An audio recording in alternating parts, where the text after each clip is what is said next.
The laughter echoed through the hallway long before Sarah even entered the room. It wasn't loud or obvious, just a series of quiet chuckles, whispers, and exchanged glances. She felt them before she heard them. A simple woman in worn sandals and a faded dupatta, she didn't look like she belonged in a place filled with polished floors, expensive suits, and people who judged with their eyes before they listened with their hearts. But Sarah had come anyway, clutching a small envelope, her fingers trembling ever so slightly. She needed answers, and she wasn't leaving until she got them. She took a slow breath and stepped inside. Instantly, conversations paused. Some people looked her up and down. Others leaned toward each other, whispering behind perfectly manicured hands.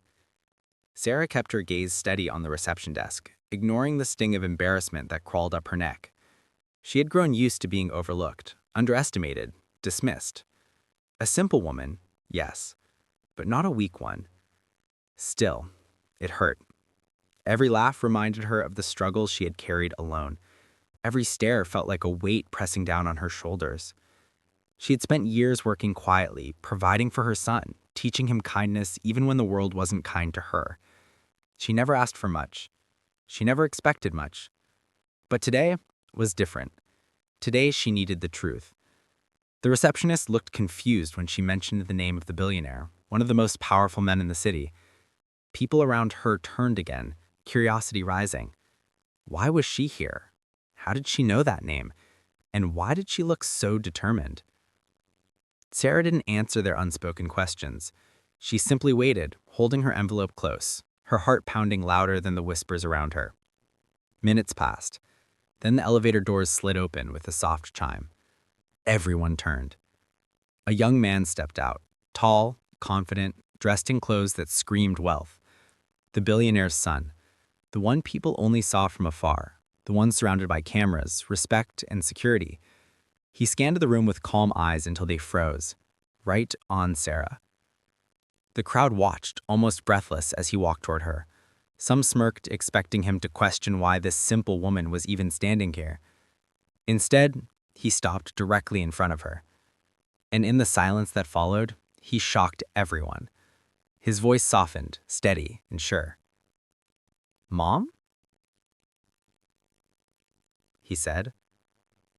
Gasps spread through the room. And Sarah, she couldn't move. She couldn't speak. All she could think was, this moment was about to change everything.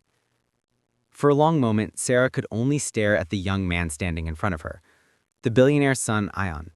She had seen his face in newspapers, news channels, even billboards, but seeing him this close felt unreal, almost impossible. The crowd watched with wide eyes, waiting for her to respond, but she still couldn't bring herself to speak. It wasn't fear. It was something deeper. Old memories she wasn't ready to face. Ion looked just as stunned. There was a quiet tremble in his voice, as if the word "mom" had slipped out without warning. He took a small step closer, studying her face carefully, like he was searching for something familiar. The people around them exchanged confused glances. A few whispered the same question. How could a simple woman like her be connected to someone like him? Sarah swallowed hard and lowered her gaze. She hadn't come here expecting this. All she wanted were answers about a past she had tried to bury, a past that was tied to the billionaire's family, a past that had cost her more than anyone knew. She never imagined she would come face to face with Ion, the boy she had once held in her arms for only a brief, unforgettable moment. Her mind drifted back to the days when life was simpler, before wealth and power had come between her and the people she loved. She remembered Ion as a small child, with quiet eyes and a gentle smile, unaware of the battles being fought around him. The billionaire, Ziad Khan, had once been a part of her life too, someone who made promises, someone she trusted. But those promises had shattered, leaving her with a secret she kept locked away for years. Ion's voice broke through her thoughts. "It's really you, isn't it?" he whispered, almost afraid of the answer. Sarah finally lifted her head, her eyes meeting his. She didn't nod, she didn't deny it. She simply let the truth linger in the space between them.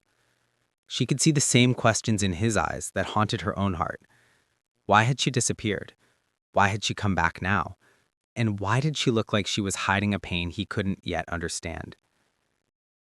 Before either of them could speak again, the elevator door opened once more. This time, it wasn't a curious employee or a careless bystander. It was Ziad Khan himself. His presence filled the room instantly. Tall, composed, and powerful, he froze the moment he saw Sarah standing beside his son. The entire room turned silent, and Sarah felt her heartbeat stop. Because she knew this confrontation was not just unexpected, it was unavoidable.